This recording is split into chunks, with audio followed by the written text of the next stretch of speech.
You're with Bent TV. My name's Simon, and I'm joined this evening by two guests, Mary and Michelle. Welcome. Hi. Hi. They're here from an organisation called WorkingOUT. So I'm going to throw to you first, Mary. Perhaps you could just give us a quick update as what WorkingOUT is. Yeah, sure. WorkingOUT is an employment service. We cater to the LGBTI community.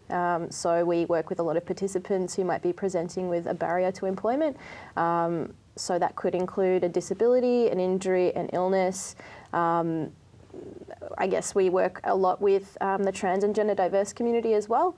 Over the last 12 months, we've seen a pretty massive influx of trans and gender diverse participants engaging with WorkingOUT to get extra support in accessing employment.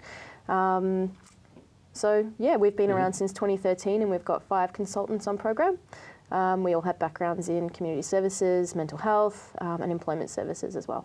Fantastic. And doing a little bit of research, I looked at your website and there was a testimonial from Michelle, which says thank you specifically to you, Mary. So I would like to invite Michelle, perhaps you could tell us a little about your story and your experience of WorkingOUT. Okay. What happened with me was, well, I came from a background of about 18 years of IT, and the company I was working for, unfortunately, was not very LGBT friendly. And I had to make a decision at the time whether I was going to continue working there or move on somewhere else. I had an opportunity to go and go to a friend of mine, but then when I went through transition, they actually were against it and started putting me down and said, look, no one will accept you as trans. And at that point, I just couldn't find any work. Now, mind you, my last role was in forensics, in IT, so I'm not just a pretty face, you know. So I was looking around, and I couldn't find any work other than just physical manual labor, doing gardening. And at that point, I just started working over at Joy. And that's where I found a flyer to go to WorkingOUT, and that's where I had spoken to Tristan, who got me onto Mary. For me, what really helped most with WorkingOUT was they really helped me look at my skills and actually say, look, you're not just somebody with a screwdriver or somebody who can sit in front of a computer. You have great this skill or that skill. And it helped me really think more about what I was looking for in the marketplace, and really helped me with, say, going to Fitted for Work, which was really a helpful thing because all of my suits were, you know, suits and men's suits. From your past life. Exactly.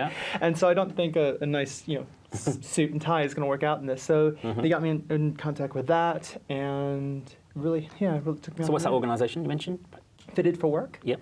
And you go in as, and it's an organization to get women clothing and skills just to get back into the workplace and get you prepared for an interview.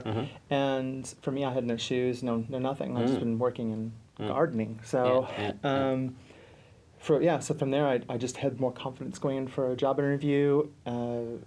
Normally, I'd go in and feel pretty confident as I was before, but here I was completely out of my game. So, but it was very successful. And did you go for many interviews? About 2 different interviews. What was problem was for me was before, when I went for interviews, I was still in early days of transition. And when people found out I was going through transition, they actually would say to me, sorry, you wouldn't fit here because, look, you're trans. They'd actually say that. They actually said that. And I was beside myself. And there's nothing I can really prove or do anything. I just said, okay, well, I can just go next. I don't want to work there anyway. And this is from recruiting services. So, and as soon as I walked in the door, it's funny, the first day I walked in the door there, I'd been so used to walking in places and people just staring. Like, oh my God, you know, what do we do? Well, I sat down again in the waiting room, and everyone was staring, and I'm going, okay, here we go, this is happening again. And as soon as I went in the room, they're like, we just want you to know, everyone's looking at you and checking out your makeup. Your makeup is like perfect and awesome. And right there immediately, I just felt so comfortable because they just invited me in and made me part of the group. Cool. But you could, if it's okay with you, Michelle, Mary could share some of your story, your experience working together. So Michelle came to us in, I think, November of 2014. And her skills were fantastic. You know, and to me it was sort of like, why aren't you working? You should be working. But of course, identifying as someone who might be trans or gender diverse, it's not that simple. Unfortunately, larger organisations and smaller organisations aren't as receptive to employing transgender people or gender diverse people, which is really unfortunate. But that's why we're here, I guess. So Michelle came and saw me and we went through her CV together, fleshed it out a little bit and started tailoring it towards other roles. And fortunately, Michelle landed a role at Allianz through her own contacts, but it was still nice to be able to play a part in supporting her into employment as well. And that was the big thing, because I couldn't see for myself what skills I had other than core IT skills. And she really helped me identify, hey, I had more client management stuff. I had more to do with data analysis. I had all these other skills that I really wasn't, they actually were stronger than my other skills, which was the best part. And from there, I had so much more confidence going in with a new CV that said, I can do this role, no problem. So Mary helped you or identify those skills, focusing on the CV, refresh the CV for a better term, and actually build your personal confidence to actually go out and find employment, which sounds like you did.